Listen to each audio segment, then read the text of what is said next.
नमस्कार, मैं हूं अमितेश और इस वक्त हम गाजीपुर के चर्चित चुन्नू टी स्टॉल पर है। ये जगह चुनावी चर्चाओं के लिए मशहूर है। यहाँ सामाजिक कार्यकर्ता, छात्र नेता, राजनेता अक्सर चाय की चुस्कियों पर चुनावी समीकरणों की बात करते देखे जाते हैं। यहाँ आम लोग भी आते हैं और इसी क्रम में 2024 के चुनाव के बाबत लोगों की क्या राय है यह जानने के लिए हम चुन्नू टी स्टॉल पर पहुँचे हैं। यहाँ कुछ स्थानीय लोग हैं, उनसे बातचीत शुरू करते हैं। क्या नाम है सर? मनीष जायसवाल। जायसवाल जी कहाँ के रहने वाले? मोहम्मदाबाद घर है। हम वोटर भी हैं। हाँ, वहीं पे रहते हैं। आज हम लोग आए हैं मार्केट करने, चुन्नू चाय के दुकान पे चाय पीने आ गए हैं। तो अगर राजनीति के हिसाब से कहा जाए तो मोहम्मदाबाद बड़ी अहम भूमिका रखता है, इस वजह से कि मुख्यालय तो गाजीपुर लगता है लेकिन संसदीय लोकसभा सीट बलिया की। तो इस हिसाब से आपसे हम थोड़ा बातचीत करके जानना चाहेंगे कि जो सियासी हवा का रुख है वो बलिया संसदीय सीट पर किस दल की ओर बहता दिख रहा है? देखिए, चुनावी माहौल तो इस समय देश में यही है कि जो राष्ट्र के लिए काम किया है, राष्ट्र को मजबूत किया है, उसी को देख के हम लोग वोट कर रहे हैं। और जो राम को लाए हैं उनको हम लाएंगे, ऐसा भी है दिमाग में कि 500 वर्षों के बाद 370 धारा हटा है, उसके लिए हम लोग चुनाव में वोट करने जा रहे हैं। और हमको लग रहा है कि मोदी जी इस बार फिर आ रहे हैं, तीसरी बार। बीजेपी के पारंपरिक वोटर रहे हैं कि मोदी जी से प्रभावित होकर आप बीजेपी के साथ जुड़े हैं? नहीं, मोदी जी से प्रभावित होकर के।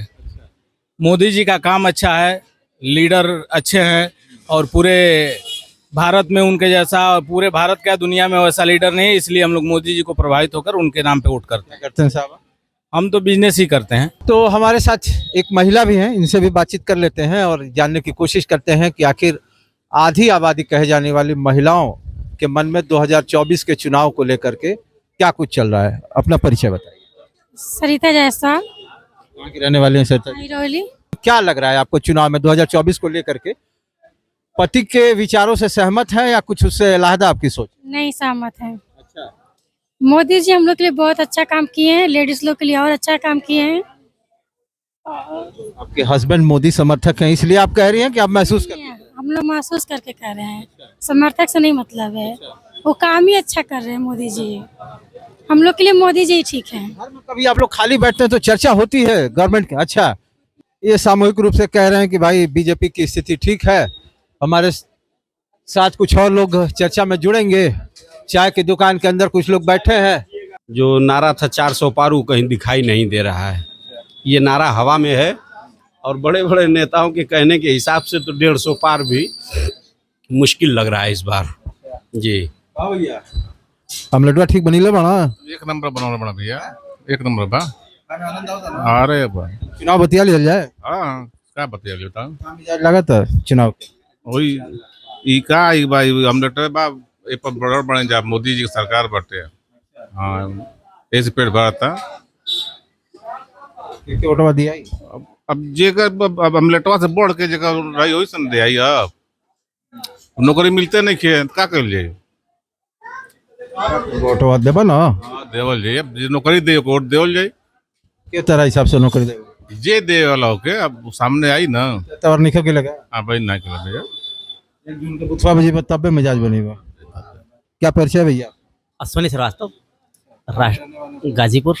और हम भी आप ही की तरह मीडिया के बंधु हैं, तो डायरेक्टली कमेंट रिपोर्टिंग कर रहे हैं ना?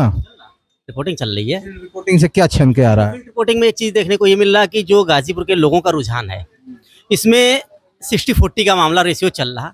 अगर इसको जस्टिफाई अगर किया जाए कि लोग किसके तरफ ज़्यादा रुझान कर रहे हैं, तो इसमें 2 समुदाय आ रहे हैं। एक तो कोई जाति विशेष, व्यक्ति विशेष को लेकर के पूरी तरीके से तैयार है, और दूसरा एक ऐसा समाज है कि जो देखा जाए तो विकास के ऊपर बात कर रहा, देश की नीतियों के ऊपर बात कर रहा। लेकिन गाजीपुर के डिसीजन इस बार की जो फाइट होनी है बहुत टफ होने वाली है। गाजीपुर को कोई डायरेक्ट ये नहीं। ठीक है, आप बता रहे जरा। एक मेरा थोड़ा सा एक जिज्ञासा है। आप फील्ड में घूम रहे हैं और कई जगह गए होंगे, थोड़ा प्रकाश डालिए मेरी इस जिज्ञासा को। हो सकता है कि कुछ एक मुकाम मिले। इस बार का वोटर बहुत साइलेंट है और चाहे ग्रामीण इलाका हो, शहरी इलाका हो, कोई खुल करके ये बताने को तैयार नहीं है कि वो किस आइडियोलॉजी के साथ है। क्या आप भी ऐसा महसूस कर रहे हैं? क्या ऐसा देखा जाए कि अभी भी एक से ज्यादा 7 से 8 दिन आपके चुनाव में बचा हुआ है। और इस चुनाव के बीच में कोई भी वोटर हो, कोई भी मतदाता हो, खुल के ये नहीं कह पा रहा कि हम किसको वोट करेंगे या किसको सपोर्ट करेंगे। क्या वजह है? पहले तो इतना साइलेंट वोटिंग नहीं होता था। पहला तो इसमें तो दो चीजें, एक तो आचार संहिता, ये जो हमारा भारत निर्वाचन आयोग है, इस तरीके से पंपलेट, पोस्टर्स, बैनर पे जो प्रतिबंध लगाया हुआ है, और दूसरा है कि अभी भी जो भी जितने भी पार्टियां गाजीपुर में या जितने भी आपके उम्मीदवार चुनाव लड़ रहे हैं, पब्लिक तक डायरेक्ट संपर्क उनका नहीं हो पा रहा।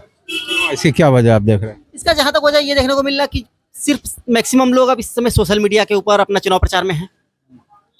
व्यक्तिगत नुक्कड़ सभाएं वगैरह जैसे पहले गांव-गांव में जा करके घर, ये तो कहते हैं कि यूथ जो है उससे फिजिकल कांटेक्ट की जगह आप सोशल मीडिया की जगह अप्रोच करिए। लेकिन यूथ तो सोशल मीडिया पे हैं, लेकिन जो 60 प्लस के लोग हैं उनको सोशल मीडिया से अभी बहुत दूर हैं। उनको सिर्फ एक चीज दिख रहा कि या तो किसी कोई पार्टी विशेष या तो कोई व्यक्ति विशेष। उनके तरह अगर फिजिकल सपोर्ट की, अगर फिजिकल पहुंच की बात किया जाए तो अभी भी बहुत ही पीछे है। अब एक दूसरे के माउथ मीडिया के माध्यम से लोग सपोर्ट कर पा रहे, समझ पा रहे हैं कि हमें किसको वोट करना है। इस बार के चुनाव में गाजीपुर में 2 या 3 प्रत्याशी के अलावा किसी भी प्रत्याशी को लोग नाम तक नहीं सुन पा रहे हैं, समझ नहीं पा रहे हैं कि ये भी एक प्रत्याशी हैं। अभी बसपा के जो प्रत्याशी हैं हमारे गाजीपुर से, उनको बहुत सारे लोग ऐसे कि नाम तक नहीं सुना है। कितने लोगों को ये भी नहीं पता कि बसपा ये चुनाव भी लड़ रही, ये फैक्ट है। चलिए, ये एक सज्जन थे जिनसे हमने बातचीत की, कुछ पॉलिटिकल इंसाइट लेने की कोशिश की। अब बाहर भी कुछ लोग बेंच पे बैठे हैं, इनको भी शामिल कर लिया जाए। क्या नाम है भैया? संजय प्रसाद। संजय प्रसाद। कहाँ के रहने वाले हैं? संजय, यहीं के। हाँ। कहाँ के रहते हैं? मैंने यही मतलब कहाँ? मिश्र भैया। क्या लग रहा है चुनाव का माहौल कौन से दल का ठीक लग रहा है इसे? मोदी का पक्का। हाँ, एकदम ठीक है। अब ये दुकान के प्रोप्राइटर साहब हैं, जाहिर बात है कि इनकी दुकान के सामने शूट हो रहा है तो इनसे बात कर ही लेना चाहिए। बोलिए सर। बहुत पुरानी दुकान है आपकी? सब आप विद्या दृष्टि से बड़े भाइयों की कृपा से। कितने साल हो गए दुकान? 56 साल हो गए सर। आपको बैठते कितने साल हो गए? 20 साल। 20 साल। कितनी साल की उम्र से बैठ रहे हैं? अरे वही 22 साल से बैठ रहे हैं। अच्छा, अब एक बात ईमानदारी से ये बताइए कि दो चाय पीने आते होंगे लोग तो बड़ा गपशप लड़ाते होंगे, राजनीति की बात होती होगी? सबकी चर्चा ही होती है, सबकी चर्चा होती है। गाजीपुर को क्या लग रहा है? गाजीपुर में भैया देखिए, यहाँ तो अगर वो अफजल अंसारी जिता के सरकार बन ली बीजेपी को, लेकिन कोई काम नहीं, सब बचा कुचा लुक जाएगा। हम लोग इस तरह से कि बीजेपी के कैंडिडेट जीते जो कि काम फंसा वो आगे निकल जाए, बचा हुआ काम आगे विकास हो जाए। हम लोग सोच रहे हैं कि हॉस्पिटल जो गोला बाजार शहर में भी कोई हॉस्पिटल की व्यवस्था हो जाए कि इमरजेंसी हो के, शहर में हॉस्पिटल कोई है नहीं, इमरजेंसी नहीं, ओपीडी नहीं है, इससे तमाम बीमारियों को बड़ी दूर जाने पर बड़ी समस्या है। गाजीपुर में हॉस्पिटल शिफ्ट आ जाती हो, हॉस्पिटल इमरजेंसी ओपीडी, तो यहाँ के आदमी 3-4 घंटों गोला बोल नहीं जाते। हम यही सुविधा चाह रहे हैं सर।